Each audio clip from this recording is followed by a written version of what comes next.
Hello दोस्तों, स्वागत है आपका अपने यूट्यूब चैनल नवल पाठशाला में। मैं आज आपको सामान्य विज्ञान के टॉपिक श्वसन के बारे में बताऊंगा, जिसकी अवधि 40 मिनट है और ये हमारी दैनिक पाठ्य योजना का टॉपिक है। तो चलो शुरू करते हैं। आज का हमारा प्रकरण है श्वसन। इसमें आप देख सकते हैं शिक्षण उद्देश्य और अपेक्षित व्यवहारगत परिवर्तन आपको ऐसे कैसे लिखने हैं। इसमें आपको कुछ भी चेंज नहीं करना है। 6 पॉइंट होते हैं जो आपको लिखने होते हैं। फिर सहायक सामग्री आपको लिखनी होती है। फिर विधि और प्रविधि लिखनी होती है। पूर्व ज्ञान छात्र श्वसन के विषय में सामान्य जानकारी रखते हैं, ठीक है। फिर आपको प्रस्तावना प्रश्न लिखना होता है, जिसमें 4 प्रश्न होते हैं। प्रस्तावना प्रश्न में आपको लिखा हुआ है CO2 गैस पौधों को कहाँ से प्राप्त होती है? वायुमंडल से। छात्र क्रिया हो जाएगी, वायुमंडल में CO2 गैस कहाँ से आती है? जीवों के श्वसन द्वारा। तीसरा प्रश्न है जीवों के श्वसन में कौन सी गैस सहायक है? ऑक्सीजन।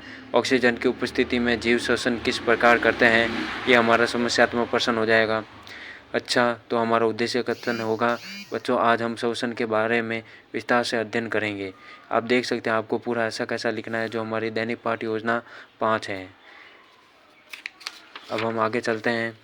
इसमें आपको 3 शिक्षण बिंदु होते हैं, जो निम्नलिखित आपको दे रखे हैं। पहला शिक्षण बिंदु हमारा है श्वसन तथा श्वसन की आवश्यकता, जिसमें आपको विकासात्मक प्रश्न, छात्र अध्यापक कथन और बोध प्रश्न दे रखे होते हैं। आप देख सकते हैं, आप इसको एज इट इज उतार सकते हैं और अपनी दैनिक डायरी कंप्लीट कर सकते हैं। विकासात्मक प्रश्न में 3 प्रश्न होते हैं। जीवों के शरीर की क्रियात्मक तथा संरचनात्मक इकाई क्या है?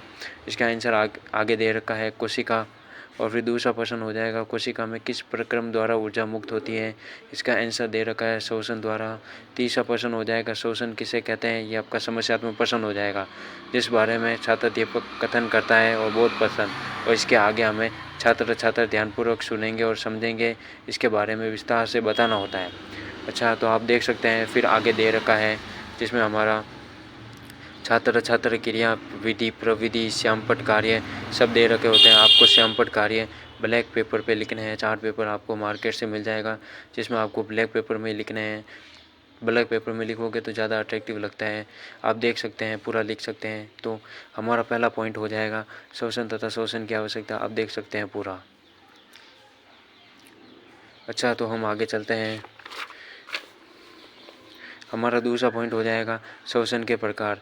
इसमें आप देख सकते हैं, इसमें भी आपको विकासात्मक प्रश्न, छात्र अध्यापक कथन और बोध प्रश्न दे रखे हैं, ठीक है। छात्र अध्यापक कथन में आपको श्वसन 2 प्रकार के होते हैं, इसके बारे में बताया गया है। जो आपका तीसरा प्रश्न है, उसके बारे में विस्तार पूर्वक बताना होता है। यह वायवीय श्वसन तथा अवायवीय श्वसन 2 प्रकार का होता है। आप देख सकते हैं, आप अपनी दैनिक डायरी में ये पूरा लिख सकते हैं।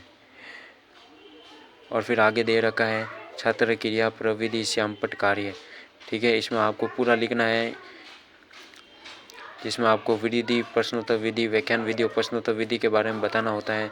आप ये देख सकते हैं, आपका दूसरा पॉइंट है श्वसन के प्रकार। ये पूरा आप लिख सकते हैं और अपनी दैनिक पाठ योजना पूरी कंप्लीट कर सकते हैं। अच्छा, तो हम आगे चलते हैं।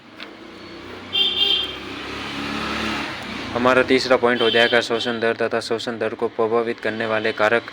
विकासात्मक प्रश्न, छात्र अध्यापक कथन और बोध प्रश्न।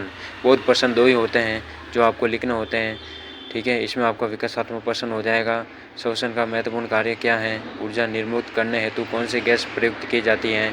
ऑक्सीजन की उपस्थिति में श्वसन दर कितनी होती है? यह आप लिख सकते हैं। और आगे देख सकते हैं कि छात्र क्रिया, विधि, प्रविधि, श्यामपट्ट कार्य आपको दे रखा है। आप ऐसा कैसा लिख सकते हैं और अपनी दैनिक डायरी को पूरा भर सकते हैं। आप देखिए, आप देख सकते हैं पूरा लिख रखा है। एज इट इज आप पूरा का पूरा लिख सकते हैं, ठीक है। ये आपका तीसरा पॉइंट हो जाएगा और ये आगे हो जाएगा। अच्छा दोस्तों, तो हम अभी आगे चलते हैं। इसमें आपको दे रखा होता है, फिर हमारी ये दैनिक पाठ योजना कंप्लीट हो जाती है। जो हमारा श्वसन वाला टॉपिक था वो कंप्लीट हो जाता है, जिसमें आपको पुनरावृत्ति प्रश्न, मूल्यांकन प्रश्न और गृह कार्य लिखने होते हैं। ये आप 2 या 3 प्रश्न भी लिख सकते हैं और अपने हिसाब से भी लिख सकते हैं, ठीक है। गृह कार्य में आप बच्चों को गृह कार्य डालना होता है, ये डालना कंपलसरी होता है, ठीक है। अच्छा दोस्तों, आपको ये वीडियो कैसी लगी बताना, लाइक करना, शेयर करना एंड कमेंट करना। Thank you, have a nice day.